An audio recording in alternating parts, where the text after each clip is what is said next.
Hey there, everybody, and welcome back to the Sagas of Swamp Thing podcast.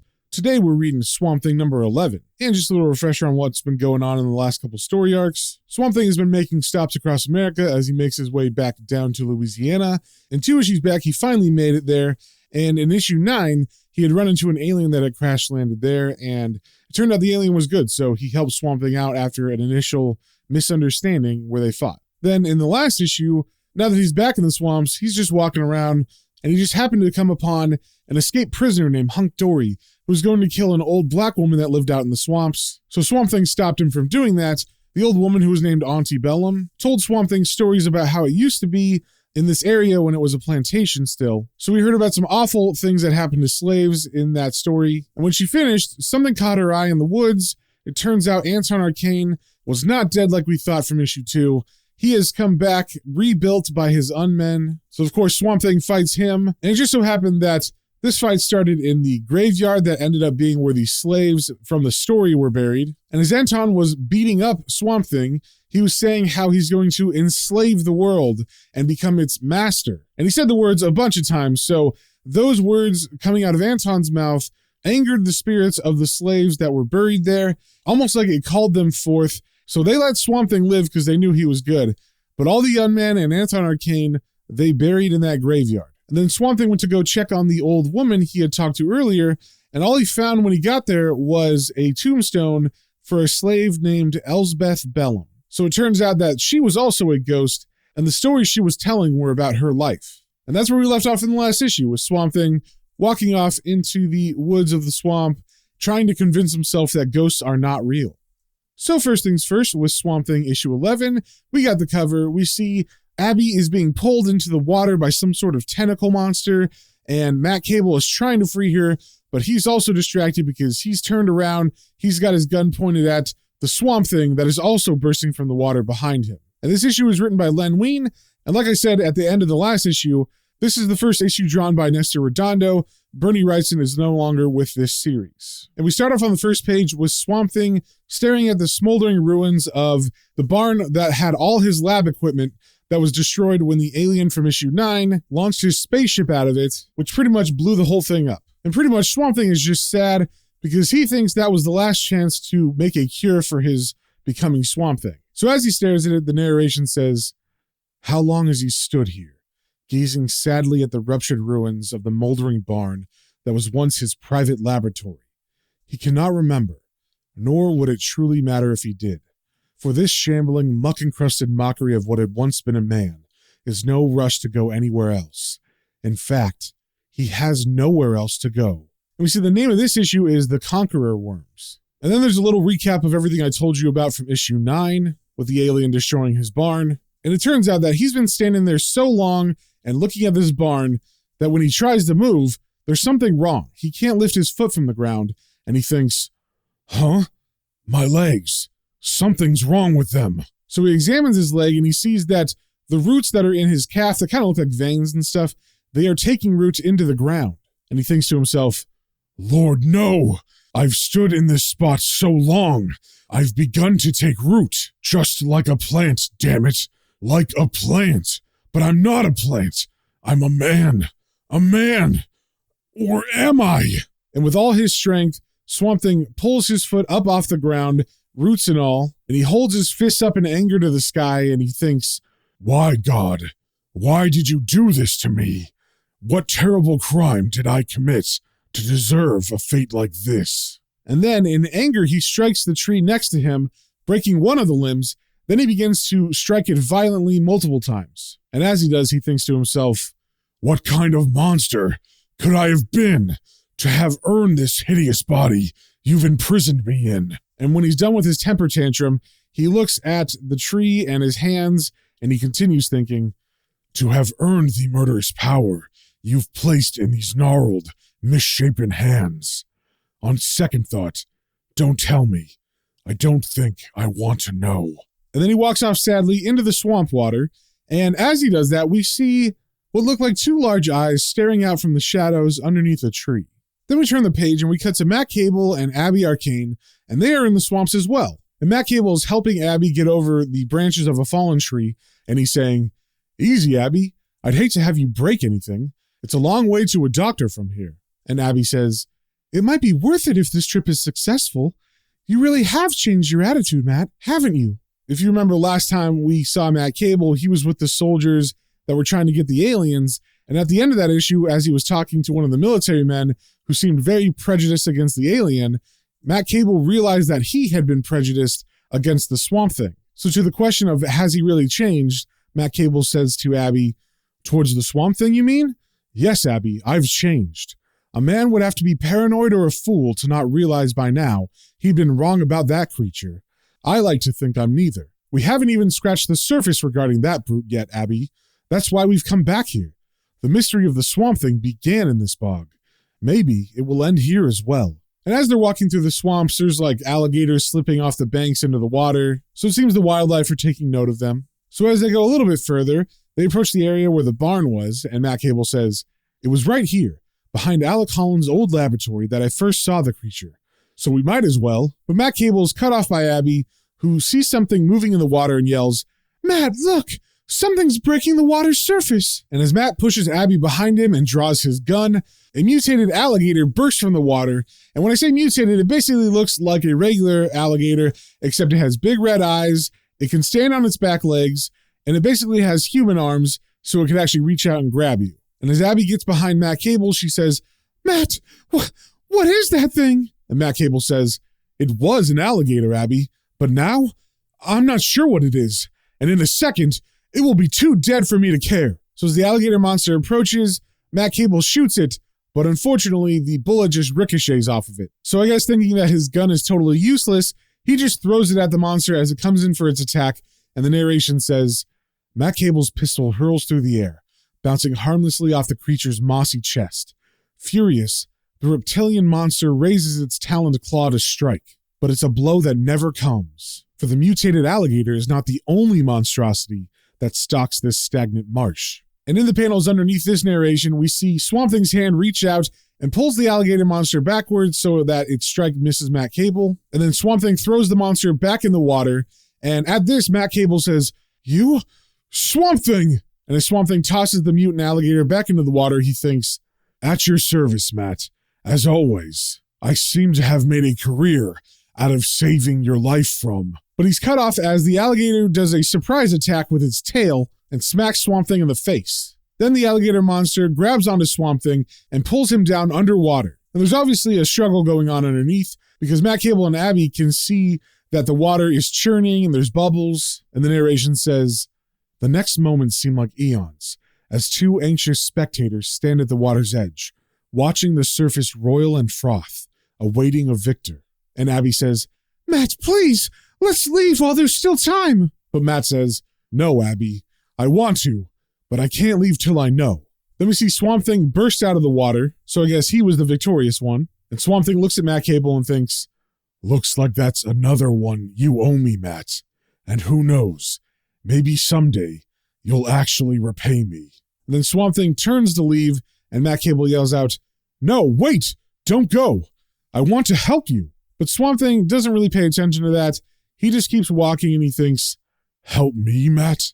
The way I feel right now, the only way you could help me is to kill me.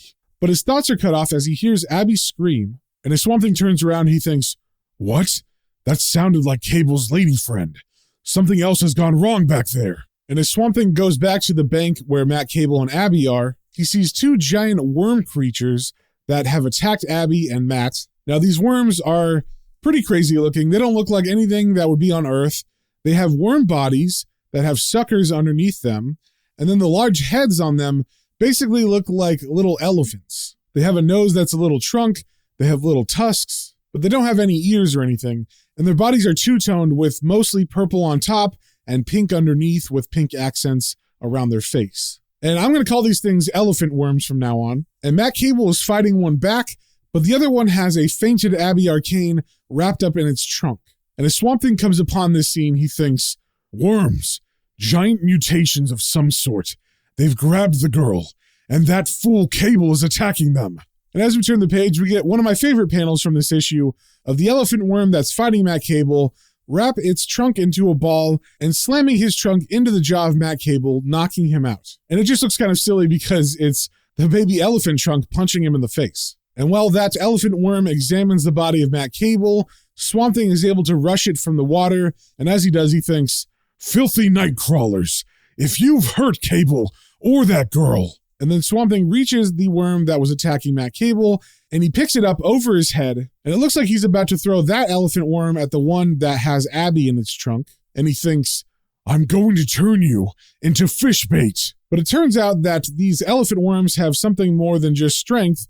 They have some sort of telekinetic ability in their forehead. It kind of looks like a third eye that's just above their regular eyes in the middle of their foreheads. So the one that's holding Abby shoots Swamp Thing with this telekinetic ray, and Swamp Thing thinks, "Ugh, my brain feels like it's a fire, going black, can't stay conscious." And with that, Swamp Thing falls down, passed out, dropping the worm that was above his head, and the two elephant worms take Matthew Cable and Abby Arcane, of course holding them in their little trunks, and they slither off. Then we turn the page, and we cut to some time later, and we see Matt Cable and Abby are in some sort of weird bedroom. It looks kind of futuristic.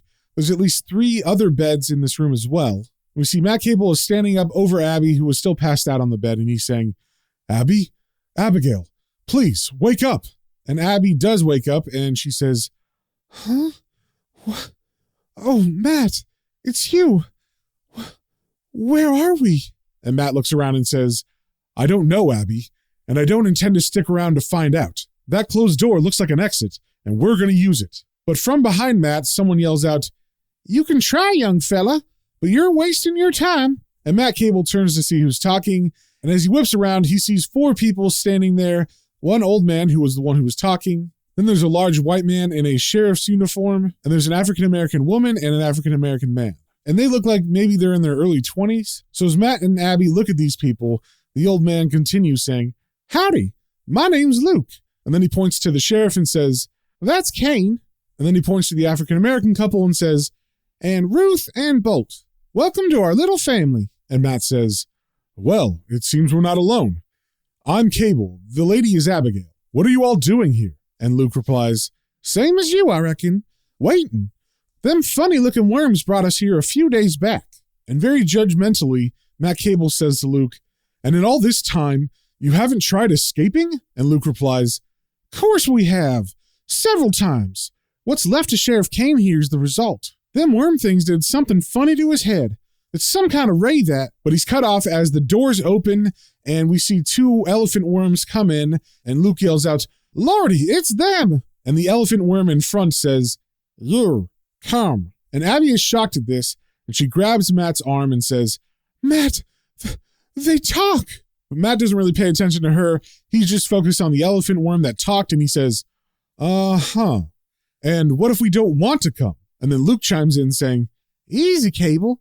Before them creepies turn you into something you'll be ashamed of. Go with them. We've all been the route. It ain't painful." And Matt looks at Luke and says, "Go with them? Sure. Why not? Maybe we'll learn something." So Matt and Abby go with the 2 elephant worms, and as they're going through this building or ship or whatever it is, the narration says, "The corridors are cold, stale, lined with ornately carved columns that bespeak a splendor long since fallen to decay. Matt and Abigail, flanked by their serpentine escorts, move silently along the hollow hallways." And we can see as they're walking through these corridors, there are more elephant worms that are around, but they look like they're doing stuff, like they have tasks. We also see them pass a door that says, "Danger, Nuclear Transformer." So eventually, they get to a big room, and as they enter it, they see what looks like an old human man sitting on a chair, and the old man sees them, and he raises his hand to wave and says, "Welcome to New Eden, my friends. I am Professor Zachary Nail." And before Matt and Abby can really say anything, Professor Nail just goes into how he got here. So he says, "You are wondering, of course, why I've brought you here, my friends. Listen well, and I shall tell you." Then we get like a flashback where we see a domed vessel that is in the middle of the swamps, and his narration says, "I constructed New Eden in the heart of this fetid swampland as a self-sufficient haven from the pollution that ravages the world outside.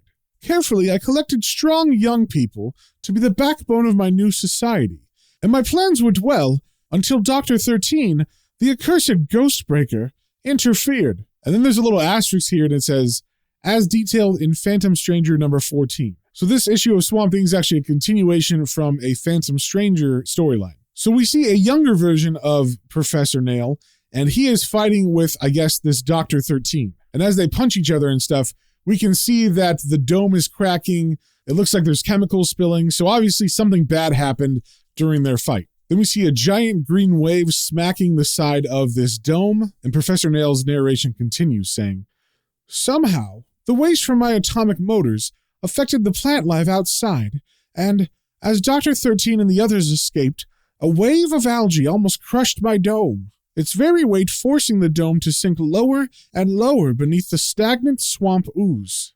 Then we see the young Professor Nail passed out, and he's being surrounded by a bunch of elephant worm creatures, and the narration continues. I alone remained within, and how long I lay as one dead before my worm-like servants discovered me, I do not know, but discover me they did, and nursed me to health, and made me their leader. Then as we turn the page, we're out of the flashback and back to present day, where the older Professor Nail is telling the story to Matt Cable and Abby Arcane. And I'm just going to describe Professor Nail here. He is older, like I said, but he's an older white man. He's got a beard. He's got gray hair. The clothes he's wearing look very tattered. It's basically like a very ill-fitting jumpsuit that is purple, and he has some kind of gold accents around his collar and his shoulders. And there's also like a very large gold pair of, I guess you just call them briefs, because they're like Superman's where he's wearing them on the outside, but he's basically wearing them over this jumpsuit. And this is the same thing he was wearing in the flashback, except now it's all tattered. So he hasn't changed his clothes in the entire time he's been here for however long that has been. So Professor Nail, still speaking to Abby and Matt, motions to the elephant worms that are on either side of them, and he says, they are most intelligent, my new subjects, the sole survivors of a race that perished long before mankind was born, and who, perhaps, will be there still after mankind is gone. And then Professor Nail leans forward and looks at Matt Cable and says, that is why I've sent them out to gather people such as you, so that some small smattering of man will survive when his pollution has destroyed his world. Will you join me in my great venture? And Matt Cable looks directly at him and answers, saying, Mister, you are out of your mind. And of course, Professor Nail does not like that answer, so he stands up and points at Matt Cable and Abby and says, that's what the others said, but they're wrong too. You will stay, and you will help me save humanity despite itself. Now go! I will call for you when you're needed. So the elephant worms restrain Matt Cable and Abby with their little trunks and lead them out of the professor's chamber. Then we come back to Swamp Thing, who was just waking up from his brain zap or whatever it was, and the narration says, and somewhere far above the hapless couple, a familiar mossy monstrosity at last struggles back to awareness. And as Swamp Thing sits up, he's rubbing his head and he thinks, Cable, the girl, the worms, all gone. And then he looks on the ground around him and he sees 2 slime trails that came from the elephant worms, and he continues thinking, but not without a trace, it seems. Those night crawlers have left a brackish trail in passing, and it's a trail I'd better follow, wherever it might lead. So Swamp Thing follows the trail, which leads to a cave. Then we turn the page and we cut back to Matt Cable and Abby, and they're walking back into the room with Luke and the other people. And Luke says to Matt Cable, met the boss man, huh? Squirrely Jasper, ain't he? And Matt Cable replies, he's more than that, friend. He's a nut with the power to carry out his plans, and that makes him dangerous. Then the African-American man Bolt says, so tell us something we don't know, mister. Like how to get out of this madhouse. And Matt Cable replies, I've already worked it out on the walk back. But to accomplish that, one of us has to die. And Abby gets very frightened at this and says, Matt, you don't mean that. And Matt looks at her and says, of course I don't, Abby, not really. But I figure the only way to get that blasted door open is for one of us to play dead. And then he turns to the others and says, our lives are very important to Professor Nail. I'm betting it'll upset the hell out of his worm friends if one of us gets wasted. And then Matt walks over to one of the beds and he lifts up the mattress to look underneath and he says, come on now and help me dig up some sort of weapons. We've got a busy night ahead of us. And Jasper kind of says under his breath, I just hope it ain't a fatal one. Then we come back to Swamp Thing, who is done walking through the tunnels, And at the end of this tunnel, there is a bright white light that he can't see past. He's just walking to it. And Swamp Thing is thinking, light up ahead. Seems I've almost reached my destination. Then we come back to the holding room in New Eden, where it seems Matt Cable is playing dead, so his plan is in action. And on the floor looking very worried is the African-American girl Ruth and Abby Arcane. And this is all part of the plan. The girls are supposed to be very worried and they're supposed to scream out and ask for help. So Ruth does that. She yells, "Dad, he's dead. They've killed him. Oh Lord, he's dead." And Abby follows that saying, "We're lost. What will we do now?" But then she whispers under her breath to Ruth saying, "Louder, Ruth. I don't think the worms have hurt us." But just as she whispers that, the doors open and one of the elephant worms comes in and says, "What is wrong?" And Abby begins acting frantic, saying, "You monsters! You've broken Matt's back! You've killed him! Here, see for yourself!" So as the elephant worm slithers close to get a better look at Matt Cable, Matt jumps up and stabs the elephant worm in one of its eyes. And as he does, he yells, "You want to see something ugly? Then take a close look at this." Then Bolt and Luke both jump out and begin stabbing the elephant worm in the body with more spears that they fashioned from, I guess, pieces of the bed frame. And over this panel, the narration says, "Reeling in agony, the serpentine monster screams a sound so hideous it could make a man weep. But the men called Luke and Bolt have no time for tears, as they finish the job Matt Cable had begun." And as Bolt stabs into the worm, he yells, "Die, you great big ugly, die!" And soon after, the worm does stop moving because they totally kill it. So Matt Cable gathers everybody, and with their spears in hand, he leads them out the door saying, "Come on, let's get going fast." Then we come back to Swamp Thing, and he is about to enter a doorway that kind of looks like a camera aperture that leads into one of the areas of this New Eden. And the outside of this area is like half underwater, so it's all dilapidated and there's like moss and mold growing everywhere. And as Swamp Thing climbs out of the water and towards this door, he thinks, "Incredible. A city beneath the swamp. How did it get here? But those questions are for after I've rescued Cable and his lady." But his thoughts are cut off as the trunk of a elephant worm wraps around his neck, and he thinks, "Something strangling me. One of those worms. But if he figures to knock off a 1/4 ton of angry swamp sludge so easily, he's figured very wrong." And he's able to wrestle the elephant worm's trunk off of his neck, and he grabs it and he swings with all his might, and the attacking elephant worm slams into the wall behind him. And there was a second elephant worm with that one, and they both look very alarmed, and one of them says, "Thinks. Plant thinks. This is unnatural. Supreme One will know what this means." And then Swamp Thing walks closer to the elephant worms, and he just kind of stares at them, and he thinks, "Fascinating. The worms communicate through some primitive form of mental telepathy." And then he directs his thoughts towards the worm in front of him, and he thinks, "Sure, Fishbait, take me to your leader." But after that, and this is very stupid of Swamp Thing, he has like a little afterthought that's smaller, so it seems like he's trying to whisper this in his mind. But I'm sure the elephant worms can hear this, but he thinks, "Because with any luck, that's where I'll find Cable and the girl." But if the elephant worm did hear that, he doesn't let on, and he says to Swamp Thing, "Plant, you, come."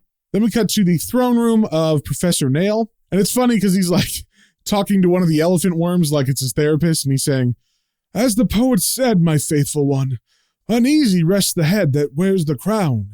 I seek to save what small piece of humanity I can, and I am turned upon by..." And just as he's saying that, the door to his chamber opens, and Matt Cable and company rush in with their spears in hand, and Professor Nail yells out, My friends! What is the meaning of this?" And Matt Cable snaps back, "You just hang on a second, madman, and the meaning will become quite clear." And before Professor Nail or the worm that he was talking to can do anything, Matt Cable actually runs up and grabs Professor Nail by the neck, and he holds the spear to his jugular, and he continues saying, "In other words, Professor, we have met the enemy, and he is ours." And as Professor Nail struggles in Matt Cable's arms, he yells out, "Please, no!"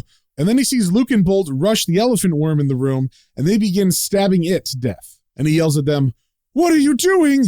You're killing an innocent creature!" And Bolt snaps back, "Sure, about as innocent as Simon Legree." And in case you didn't know, that is the villain from the Harriet Beecher Stowe novel, Uncle Tom's Cabin. But just as Bolt says that, more elephant worms slither into the room, and Matt Cable says, "More of your slimy servants.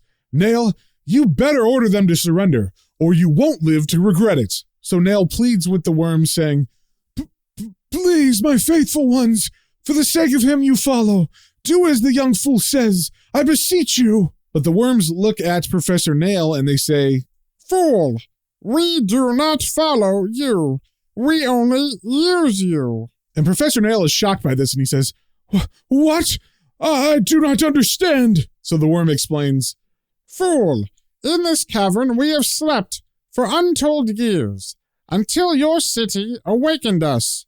We hungered, and in your mind we saw a way to ease our need. Our goals were the same. You wanted to save man, so did we, only our reasons were different. You wished to preserve man's knowledge, his spirit.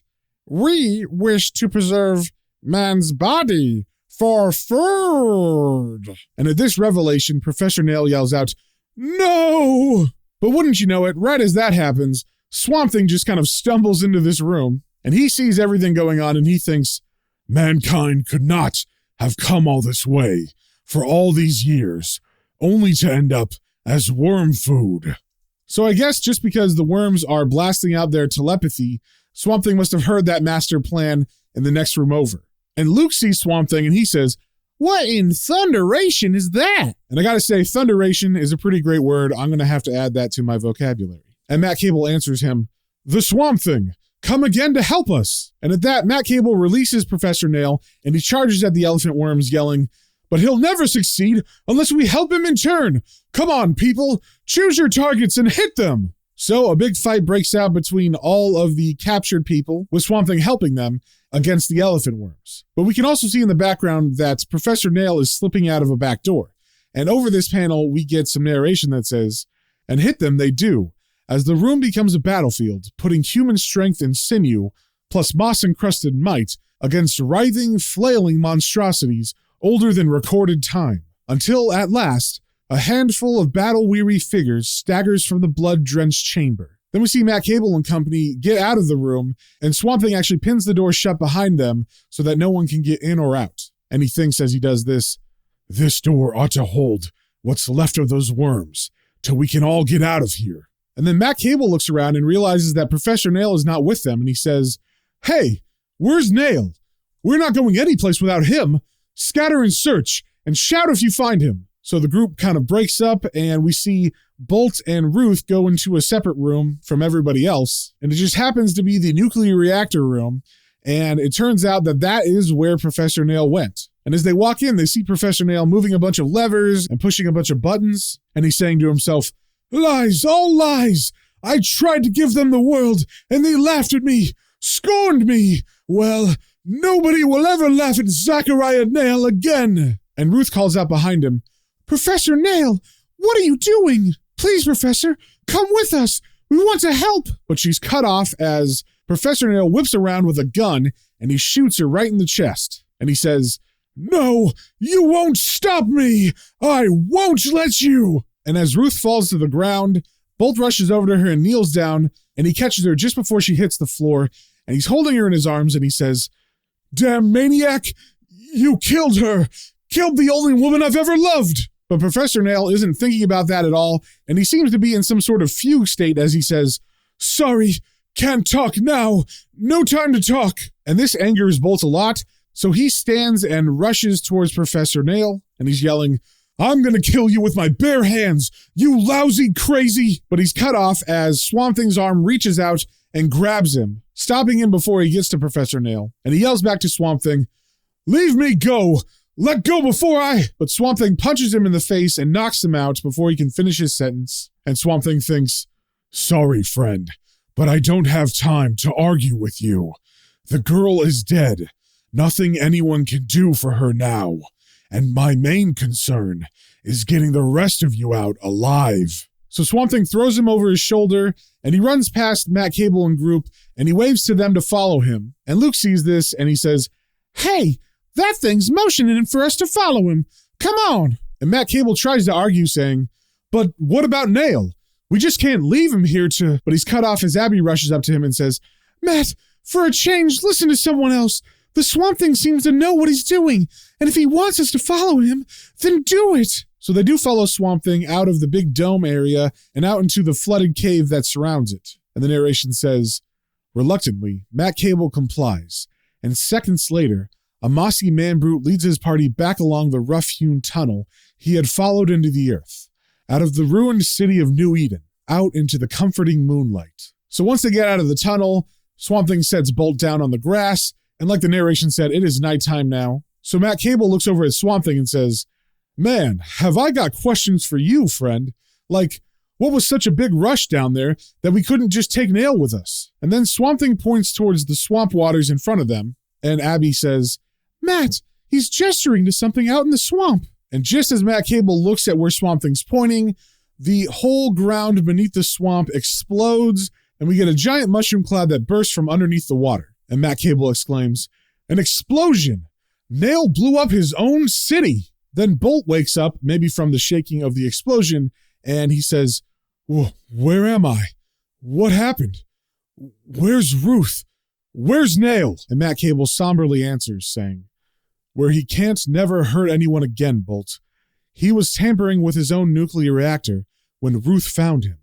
New Eden imploded just after the Swamp Thing got us out of... Then he looks over and realizes that Swamp Thing's gone, and he says, hey, the Swamp Thing is gone, but we'll find him again.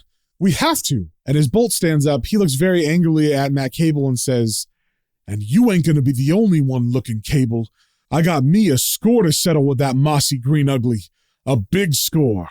Then we cut to sometime later in the swamp with Swamp Thing, and he's just walking around in the bayous, and he's thinking, sorry I couldn't stay with Cable and the others, but... Huh? And he's cut off as he sees something glowing pink in the undergrowth in front of him. And when he goes to see what it is, all of a sudden, this giant spherical, glowing pink stone with a large 7-pointed star in the center of it is just sitting on the ground. And I said stone, but I think it's probably like a crystal or something, because Swamp Thing looks at it and thinks, a jewel.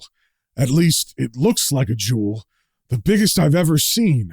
So Swamp Thing reaches out to touch the stone, and as he makes connection, all of a sudden there's like bright colors and a blinding white light, and the narration says, the Swamp Thing's root-gnarled fingers brush the gemstone's face, and suddenly the world erupts into agony and kaleidoscope colors. And when the writhing rainbow fades, the mossy man-brute finds he has stepped into a nightmare. And we get a panel of Swamp Thing staring at a Tyrannosaurus Rex because he has been sent back to the past just by touching this stone. So we will have to see in the next issue what happens with that. So if you guys have any comments, questions, or suggestions, you can email me at planestrains and comicbooks, all one word, @gmail.com. And remember, until next time, stay swampy.